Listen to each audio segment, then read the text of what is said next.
In this series about the federal indictment of the Southern Poverty Law Center and race relations in the United States generally, I've tried to deconstruct some of the rhetoric and reframe the discussion in a way I hope will be more useful as a path for progress. But first, I feel compelled to offer some thoughts about it all that I have yet to share.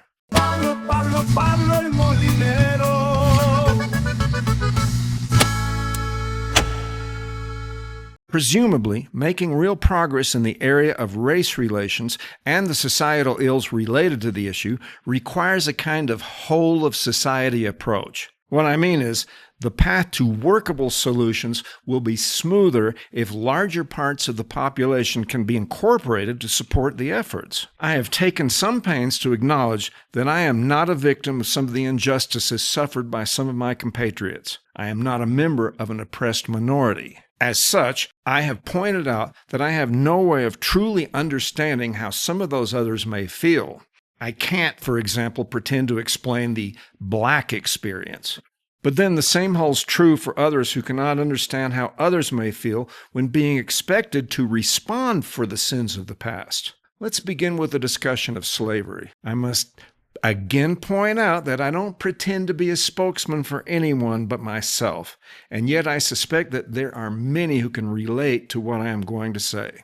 This may get uncomfortable for some, but here we go. In our country, the modern discussion of slavery almost universally involves seeking redress from the white population for the inequities that resulted from the practice. Well, white people did not invent slavery. Throughout all of recorded history, the practice of slavery across the cultural spectrum was the rule and not the exception. Even in the United States, there are some surprising facts about slavery that get omitted from the discussion. According to the official 1830 United States Census, approximately 3,700 free black people owned more than 12,000 black slaves. I raise these facts not to minimize the horror of slavery, but to complicate the overly simple narrative of racial guilt. Indigenous Americans also owned slaves and transported them as their personal property when forced to relocate from their homeland to places in the West. As far as the transatlantic slave trade goes, white people did not kidnap free people from Africa. An estimated 90% of people sold into the transatlantic trade were originally captured and enslaved by other Africans. And what if we were to expand our understanding to include practical slavery? A fair example of this is the existence of the company store practice in the mining and industrial towns of the 19th and early 20th centuries.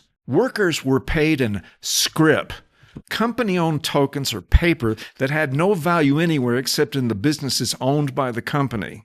While technically not slavery, it left workers with no practical means to escape their circumstances. This has led to generational poverty similar to that suffered by former slaves. If you recall from the first episode of this series, there are 19.5 million white people living in poverty in the United States. And while the proportional discrepancy of black to white poverty is obvious, the fact remains that there are more impoverished white Americans than impoverished black and Latino Americans combined. And I suspect that the likelihood for those people to transcend their situation is a little different than that of other affected communities. And the arguments for reparations and equity are seriously flawed. Let's begin with equity, as in DEI, diversity, equity, and inclusion policies. Its goals may be noble, but it's basically impractical and fundamentally unfair. First of all, the principle of DEI is to provide equal and proportionate results across all of society. For the believers,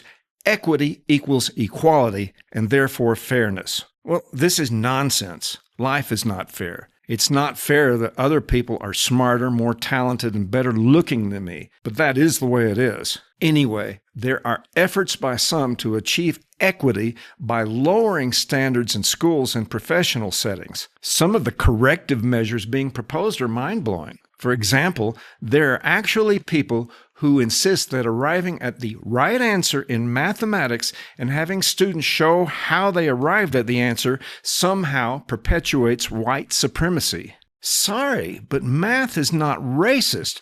but entertaining thought that undermines educational standards for the very children it claims to help is. And what about reparations? Well, I have some thoughts and questions on the subject. First of all, would reparations actually fix anything? Think about it. If impoverished descendants of slaves could somehow be repaid for the injustices of the past, would it improve bad neighborhoods? Would it in any way promote racial harmony? I would hope that racial harmony is one of the principal goals of the whole discussion, but I'm not convinced that it is for everyone. Then there is the practical question of money. How much is this going to cost? Here is where the race grievance industry really shines. Numbers vary wildly, but one infamous example came from a group in California called the San Francisco African American Reparations Advisory Committee. After very careful calculation, they came up with the recommendation that every eligible person be given $5 million along with a guaranteed annual income of $97,000 for 250 years. This may be an extreme example, but beyond the obvious impossibility of paying for the financial elements of the proposal, the fact that it was ever even taken seriously by anyone as some measure of fairness says something about the politics of people in that corner. Look, less than 5% of the population of the United States has equity value of $5 million, and that includes all racial backgrounds and whether they face serious historical injustices or not. And I hate to point this out, but sadly, this kind of stupidity